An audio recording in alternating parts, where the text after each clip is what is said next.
The Vanishing, donc pour le titre, anglais, et puis le titre français, L'homme qui voulait savoir, qui est d'ailleurs un bon démarquage du film. C'est un bon titre français.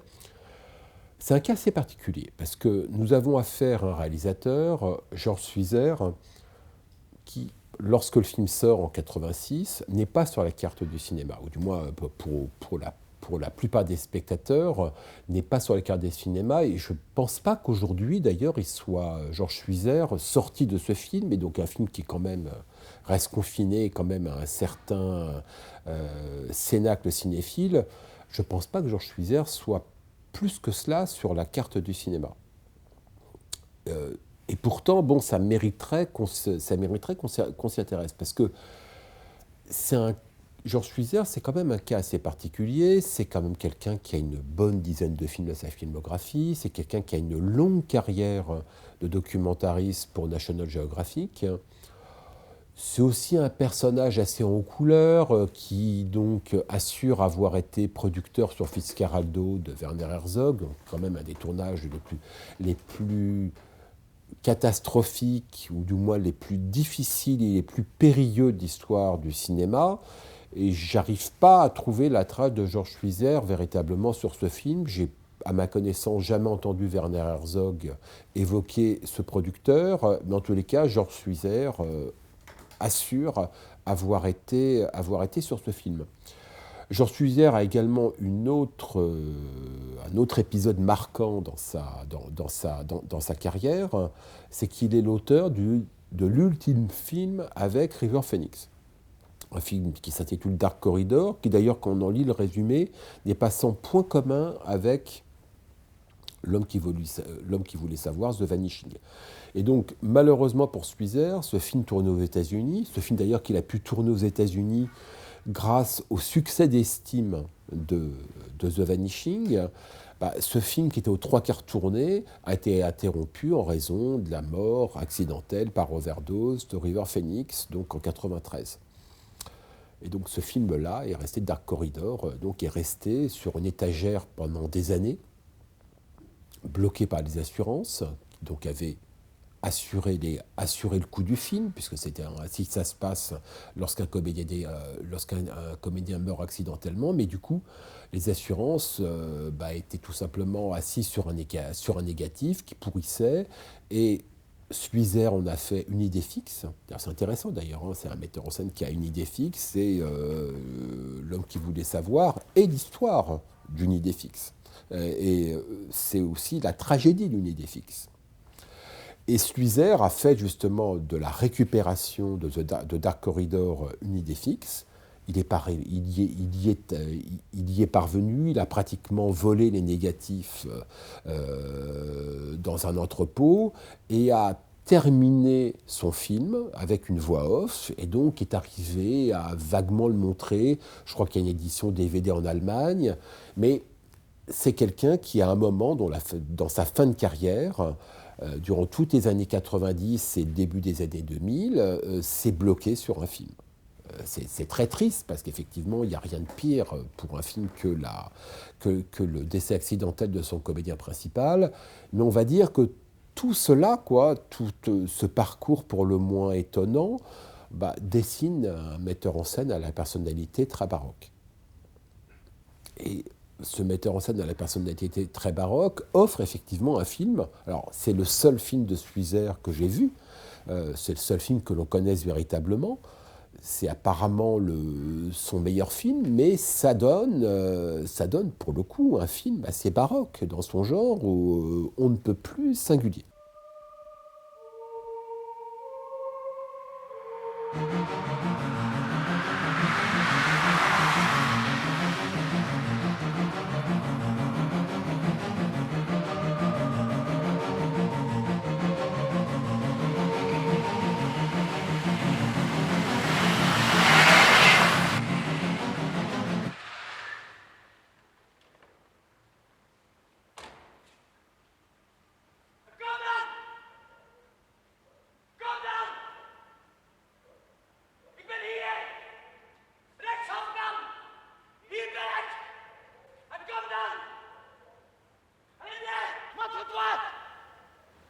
Allez, casse-toi, là. Tire-toi. Allez, viens! Montre-toi! C'est ce bordel! Espèce de con, t'as pas fini un peu, oui? Je suis ici, Rex Hoffman! Allez, viens! T'as pas compris, tu veux que je descende? Montre-toi ici! L'homme qui voulait savoir est un film qui est écrit en collaboration avec un romancier néerlandais qui s'appelle Tim Krabbe. Et véritablement, le film, c'est son idée. C'est, on va dire à tout le moins, l'idée de Krabbe, celle que l'on découvre au début du film, par exemple, qui est l'idée en fait très référencée à Kubrick, qui est en fait le cauchemar récurrent dont est victime la jeune femme qui va disparaître. C'est d'emblée une femme hantée par sa disparition. L'image qu'elle décrit, c'est ça qui est très intéressant, c'est que, on va dire, son cauchemar, le cauchemar qu'elle décrit, c'est quasiment, en fait, mot pour mot, ce à quoi ressemble le dénouement de 2001, l'Odyssée de l'espace. C'est qu'en fait, je veux dire, son cauchemar, c'est de terminer comme l'astronaute de 2001, l'Odyssée de l'espace. Donc c'est véritablement un film qui est très référencé et qui se déploie sous l'ombre de Stanley Kubrick. Il s'y déploie avec d'autant plus de bonne volonté que le titre américain du film, The Vanishing, est une référence directe à The Shining de Stanley Kubrick. Surtout que The Vanishing, donc on va dire en gros la disparition, l'évanouissement, eh bien, The Vanishing est un néologisme, donc ça n'existe pas en anglais. Ça a été forgé par George Swisher, qui justement tenait à établir ce voisinage entre Shining et Vanishing. Le parti pris de George Swisher, très intéressant et très intelligent, c'est que nous avons une fois encore affaire à une figure codée récurrente du cinéma, à savoir non pas seulement la femme en danger, ça c'est une idée romantique de la femme en danger, mais la femme qui disparaît. Or, la femme qui disparaît, il y a toute une histoire du cinéma qui pourrait s'écrire là-dessus. En gros, une histoire du cinéma qui pourrait s'écrire d'une femme disparaît d'Alfred Hitchcock à Gone Girl de David Fincher, en passant bien évidemment par Janet Leigh dans Psychose d'Alfred Hitchcock. D'ailleurs, si on devait véritablement rapprocher le film de Swisher d'un autre, là-dessus, sur cette thématique de la femme qui disparaît, le modèle serait Psychose. C'est-à-dire que dans Psychose, on a Janet Leigh à l'écran pendant à peine plus de 20 minutes. Or, dans L'homme qui voulait savoir, nous avons Johanna Terstege à l'écran pendant moins de 20 minutes. C'est-à-dire qu'en fait, vous voyez, si on regarde les liens entre réalisateurs comme des liens de compétition, eh bien, George Swisher, lui, se pose comme objectif de faire disparaître son héroïne encore plus rapidement qu'Hitchcock. Du coup, eh bien, les 18 minutes durant lesquelles Johanna Terstege apparaît à l'écran ont une valeur extrêmement forte. Parce que autant Hitchcock maintenait avec une très très grande réussite son effet de surprise, c'est-à-dire que le spectateur ne s'attendait pas à ce que Janet Leigh disparaisse. Mais dans le film de Swisher, l'idée c'est que le spectateur comprenne, devine, anticipe dès la première scène que cette jeune femme va disparaître. Il ne sait pas quand, mais cette jeune femme va disparaître. Elle va disparaître plus tôt que prévu. Et fait aggravant, en fait, c'est que elle est une victime. Elle est une victime désignée, elle se désigne elle-même comme victime, mais on a du mal à deviner qui est son bourreau. On se dit que d'abord, son premier bourreau, c'est son compagnon. Dans le film, je veux dire, c'est pas, on voit bien, je veux dire, elle l'implore, lorsque la voiture tombe en panne d'essence, elle implore son compagnon de ne pas, la laisser seule. Il la laisse seule. Et puis bon, tout d'un coup, on voit le visage de Pierre Donadieu qui se dessine et on se dit, bon, tiens, c'est quelqu'un qui pourrait avoir à faire, pourrait jouer un rôle important dans cette histoire. Donc en fait, c'est un film qui ne pose pas seulement une victime, mais en fait désigne en fait deux bourreaux potentiels, tout cela en moins de 20 minutes. Donc la grammaire du film est posée très tôt et de manière extrêmement brillante. Extrêmement brillante parce que on voit bien que durant les 18 premières minutes du film, on passe son temps à se demander, à interroger chaque image que l'on voit. Par exemple, quand on voit un camion qui traverse l'écran lorsque le couple s'arrête pour la première fois dans une station-service, on se dit qu'est-ce qui va se passer avec ce camion. Lorsqu'on voit Jonathan Stege entrer dans la station-service et qu'on voit plein de monde dans cette station-service, on cherche à dénombrer tous les visages et à se dire qui est-ce que ça pourrait être. C'est-à-dire qu'en fait, la réussite de la mise en scène est justement de programmer cette disparition. Autant Hitchcock, lui, ne la programmait pas, il la fondait sur une entière surprise. Georges Suizer, c'est l'inverse, il convoque notre regard et nous dit, attendez, chaque image, chaque plan détient potentiellement un coupable. Il y a un autre élément aussi qui accentue la singularité du film, et d'ailleurs nous pousse à examiner en fait l'œuvre de Georges Suizer. Parce que ce n'est pas, on sent bien dans L'homme qui voulait savoir, c'est pas l'histoire d'un réalisateur qui pourrait être médiocre et qui est tombé sur un scénario exceptionnel. Déjà, de toute façon, c'est un scénario qu'il a coécrit. Mais surtout, on voit bien que ce scénario devait être à l'origine linéaire et que Georges Suizer, en fait, à la fois le tire vers le haut par sa mise en scène, et puis aussi le déconstruit en partie. C'est-à-dire que c'est un film qui repose sur une chronologie distordue, faite d'aller et retour. Et donc on ne sait jamais dans quelle temporalité on se retrouve avec le tueur incarné par Bernard Pierre Donadieu, mais on voit régulièrement revenir le personnage de la fille disparue incarnée par Johanna Terstege dans des moments du film où on ne sait plus exactement où on se trouve. Et donc cette paire de repères temporels, en fait, colle extrêmement bien avec le malaise du personnage principal, qui est l'homme qui voulait savoir, mais qui est un homme mu par une obsession complète, jusqu'à en perdre tout bon sens.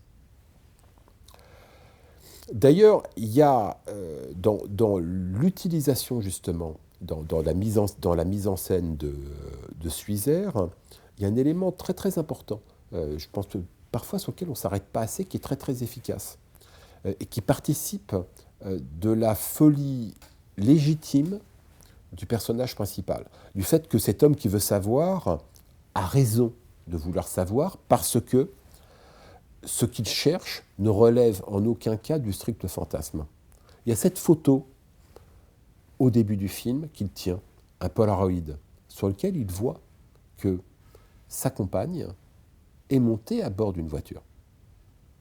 Il sait qu'il s'est passé quelque chose. On va dire que c'est le moment blow-up du film. Il sait que, vous voyez, il y a une photo et il faut déchiffrer cette photo. Et en la déchiffrant, on sait qu'on trouvera l'énigme. Sauf que ce n'est pas la photo de blow-up. Et ce n'est pas exactement la photo de blow-up dans le film. C'est-à-dire que ce n'est pas une photo qui vous permet de développer toute une herméneutique. C'est juste une photo qui permet à celui qui l'a en main de savoir qu'il est effectivement arrivé quelque chose à sa compagne et qu'elle a été ravie par quelqu'un d'autre. Il sait cela. Il y a juste cet élément, mais cet élément ne vous permet de déchiffrer strictement rien d'autre.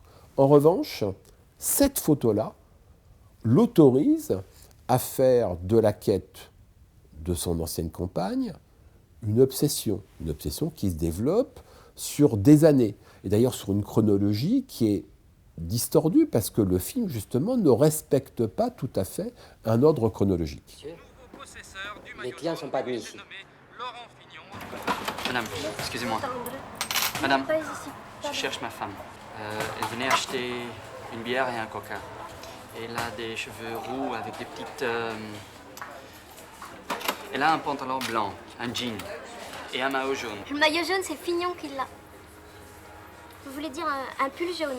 Oui, avec de l'or dedans. Attendez, j'ai une photo. Voilà. Voilà. Oui, je l'ai vue. Quand? Il y a une demi-heure à peu près. Elle était près de la machine à café. La machine à café, mais elle venait chercher des boissons froides. Elle était près de la machine à café, elle est revenue faire de la monnaie. Mais elle était seule près de la machine. Ou est-ce qu'elle parlait à quelqu'un? La distribution du film est très intéressante. C'est une des réussites du film, c'est qu'en fait, dans un film pareil, autant, bien évidemment, on se dit il faut que le méchant soit bon. Mais avant de parler du méchant, en fait, il faut que la disparue soit inoubliable.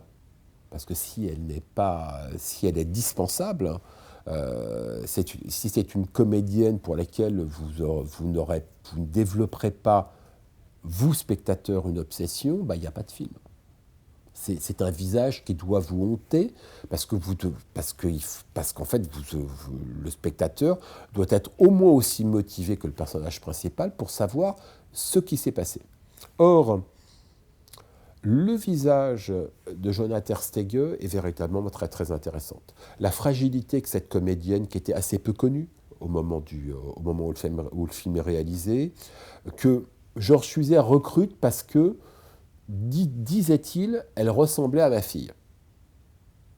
C'est possible, mais là c'est pas le problème, on ne connaît pas la fille de Georges Huizer et on s'en moque. Mais ce visage, en fait, la fragilité qu'arrive à instiller Johanna Terstege, cette empathie naturelle, c'est qu'en fait on a envie de connaître cette femme parce que sa fragilité et son hypersensibilité nous donnent envie de la protéger. Donc on n'a pas envie de la voir disparaître.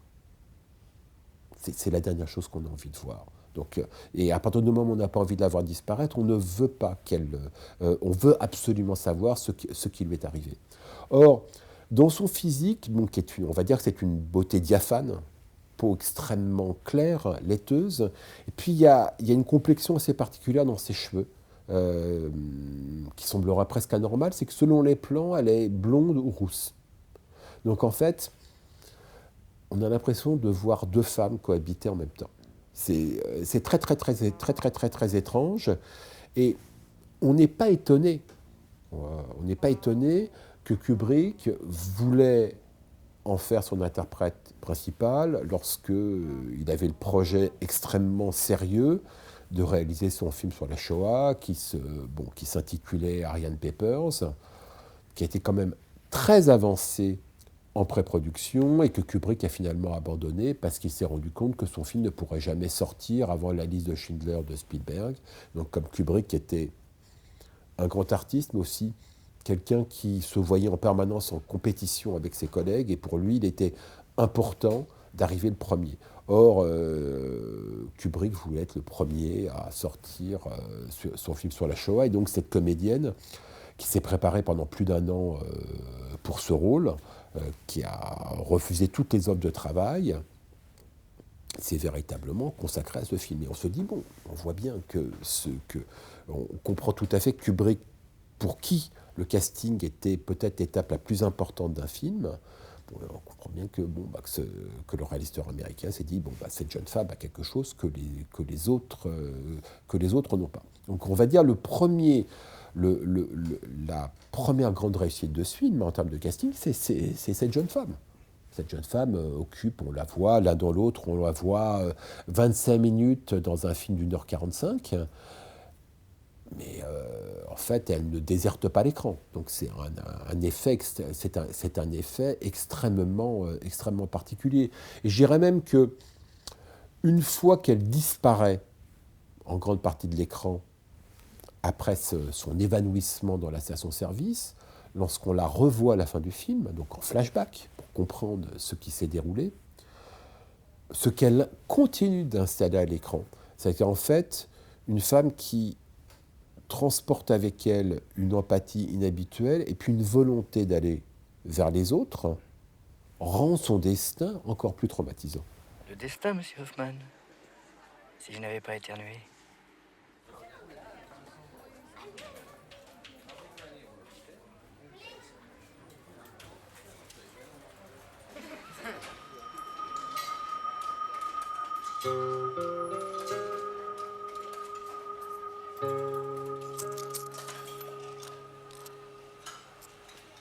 Pardon, monsieur. Vous parlez français? Je suis français. Je passe assez francs pour l'automate. Avez-vous changé pour moi? Le deuxième rôle, qui est celui de son compagnon, et donc qui devient l'homme qui veut savoir. Me semble-t-il, est ce qu'il y a de plus bancal dans le film. C'est-à-dire que ce n'est pas, on peut le dire, c'est pas un très bon comédien. C'est, semble-t-il, sur le tournage, un comédien qui a été maltraité par son réalisateur, qui s'est rendu compte qu'il n'avait pas pris la meilleure option. Et c'est donc un acteur qui a été choisi tout simplement parce qu'il était bilingue. Il parlait à la fois néerlandais et français, ce qui était requis par le rôle. Et donc, cette facilité lui a permis, en fait, d'obtenir justement cet emploi plus facilement. Mais clairement, c'est un acteur qui a du mal à trouver, ses marques. Je veux dire, c'est clair, mais en même temps, c'était pas un handicap pour le film, ça c'est clair. Bon, le troisième cas qui est clairement qui est très intéressant, c'est celui du psychopathe incarné par Bernard-Pierre Donadieu. Donadieu avait joué dans un film avec Suizer, il avait joué un rôle de figuration. Et Suizer racontait que dans ce rôle de figuration, il y avait, hors caméra, un jet de Donadieu qui l'avait beaucoup frappé, quoi. Une manière de se conduire qui dénotait chez cet acteur une violence rentrée qui était inhabituelle. Et donc il s'est dit, tiens, je reverrai bien cet acteur. Bon, il s'est avéré que Donadieu a fait carrière ensuite, c'est-à-dire qu'en fait il est passé à autre chose que la figuration. Dirais-je qu'au moment de L'homme qui voulait savoir, Donadieu, c'est l'acteur de La Passion de Béatrice. On va dire c'est le rôle le plus important et le plus intéressant qui lui était offert. C'est pas le film de Tavernier que je préfère, il m'apparaît pas comme le plus réussi, mais en revanche, Donadieu impose une sauvagerie et une névrose qui en font un candidat intéressant pour ce film. Ça, c'est clair. Néanmoins, Donadieu n'était pas le comédien, le premier rôle envisagé par Suizer. C'est intéressant parce que toujours intéressant de voir un petit peu les débats de casting qui se déroulent dans le cerveau d'un réalisateur. Or, Suizer pensait d'emblée à Jean-Louis Trintignant pour ce rôle. Trintignant est une évidence. Trintignant est un habitué, joue régulièrement des tueurs à l'écran.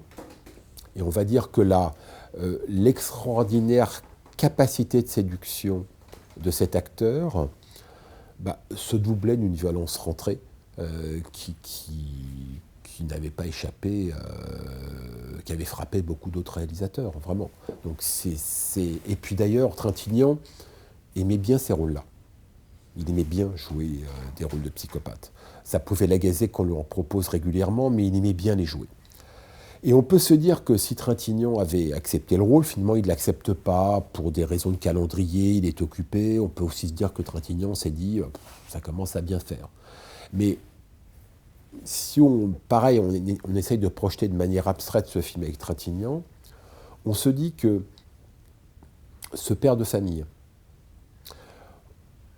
au comportement incohérent et qui est scientifique de formation, professeur de chimie, et qui donc En gros, à l'époque, c'était pas les modes, mais enfin aujourd'hui, c'est quelqu'un qui place tout sous algorithme.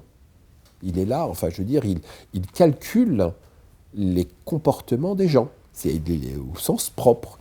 Il les place sous une équation. C'est-à-dire que son absence de sensibilité s'exprime justement par ce qu'il essaye de mettre au point, à savoir une mécanisation des comportements humains. Or, ce côté justement froid, très calculé, méticuleux, aurait fait merveille chez Trintignant. Et puis, Trintignant aurait su lui ajouter une autre dimension, à savoir que le mode opératoire de ce professeur et père de famille, qui est de ramasser des filles dans les rues ou dans une station-service pour les faire monter dans sa voiture. Ce mode opératoire aurait été merveilleux avec la voix de Jean-Louis Trintignant. Parce que la voix de Jean-Louis Trintignant, c'est une voix qui emballait la terre entière, à commencer par la jante féminine. Or, avec cette voix-là, pas seulement avec son visage, mais avec cette voix-là, Trintignant devenait un prédateur idéal.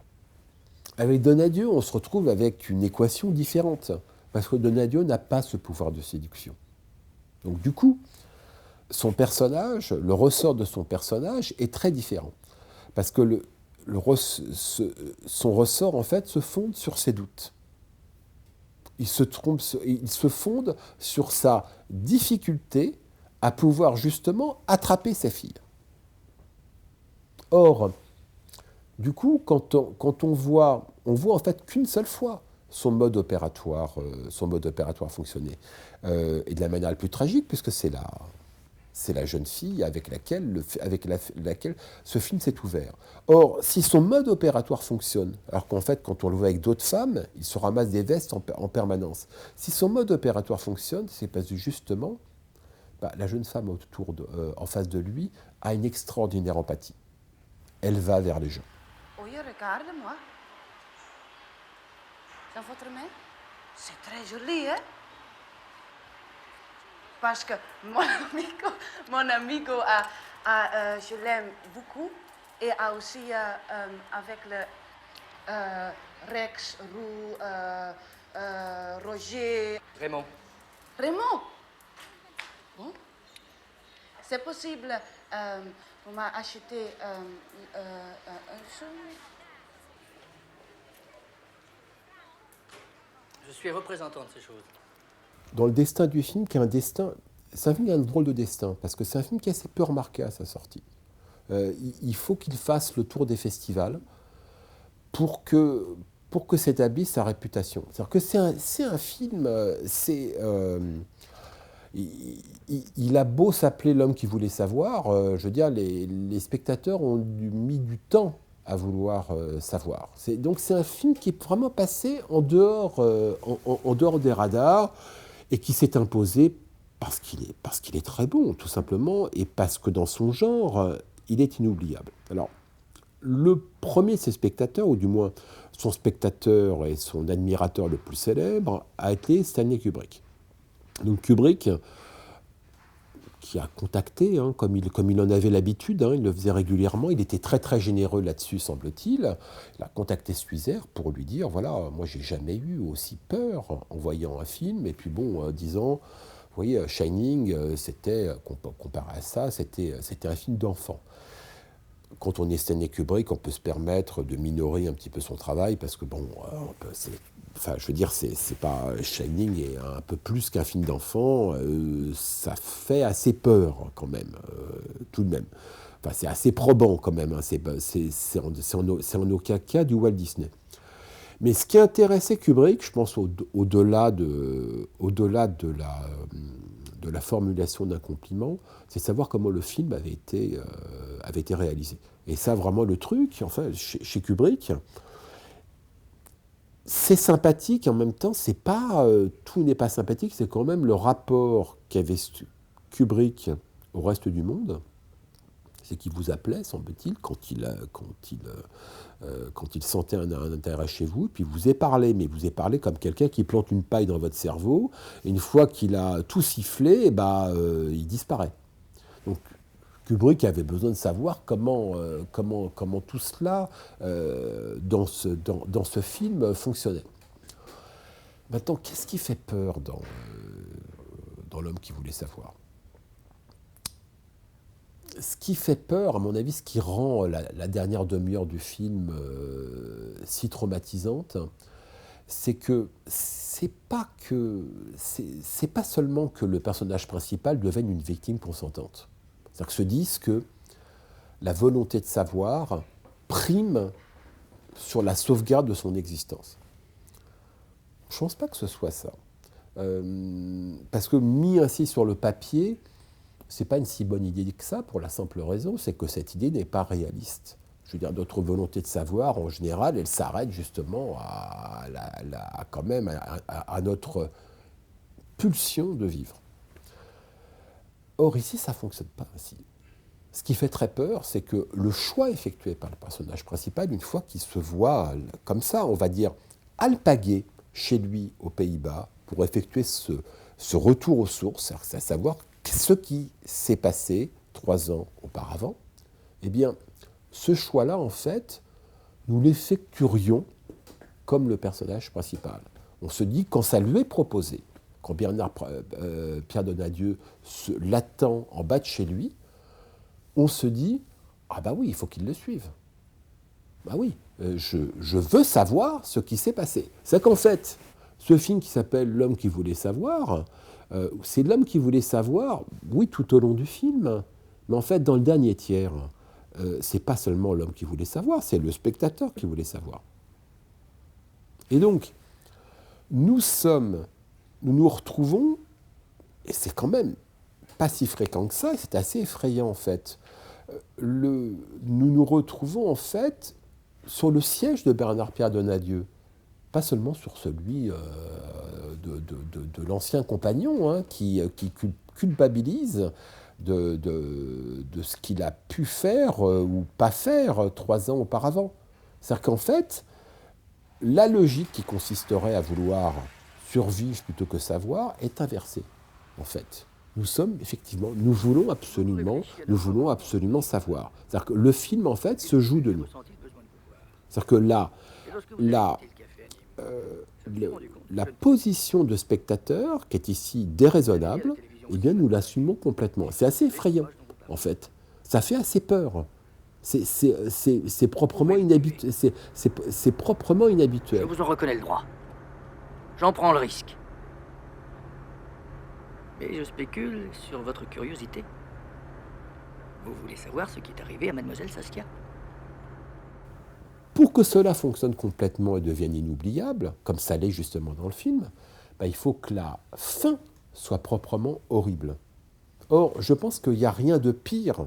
Enfin, c'est pas. On va dire que un cauchemar commun à la plupart des spectateurs, c'est d'être, comme dans le film, enterré vivant. C'est de ne pas être tué et en même temps condamné au noir et à l'étouffement. D'ailleurs, le film se termine sur le noir. Or, je pense qu'au cinéma, on est prêt à accepter beaucoup de choses, mais on n'est pas prêt à accepter le noir. La raison pour laquelle on va au cinéma, c'est justement pour voir de la lumière. Or, ce noir est absolument insupportable. Et c'est pourtant ce noir-là que nous voulions connaître, au sens de savoir, quoi. On voulait savoir, voilà. Et justement, on était prêt à aller jusqu'à endurer ce noir. Et une fois qu'on est dans le noir, on n'est plus. Je dirais presque que c'est l'expérience inverse du cinéma. C'est soudain, en fait, un film qui nous confronte à la dimension malsaine du statut de spectateur. C'est que jusqu'à quel point voulions-nous aller pour connaître le dénouement de cette histoire. Et en plus, se retrouver outre-tombe, en fait. Outre-tombe. Avec ce tueur, chez lui, toujours, poursuivant son quotidien, condamné à ne jamais être retrouvé. Figure du mal absolu, puisque c'est un mal qui s'abstrait de toute justice échappe à toute menace.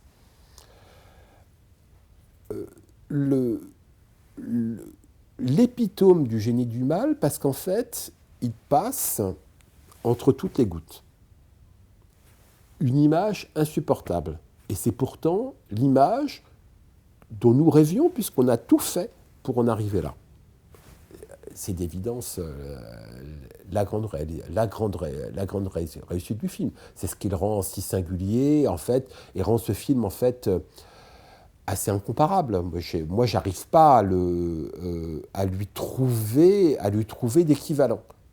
Et j'arrive pas à lui trouver d'équivalent parce que tout simplement, au bout de ce film, il y a 3 personnes qui sont mortes, en fait. Cette jeune femme, son compagnon et nous.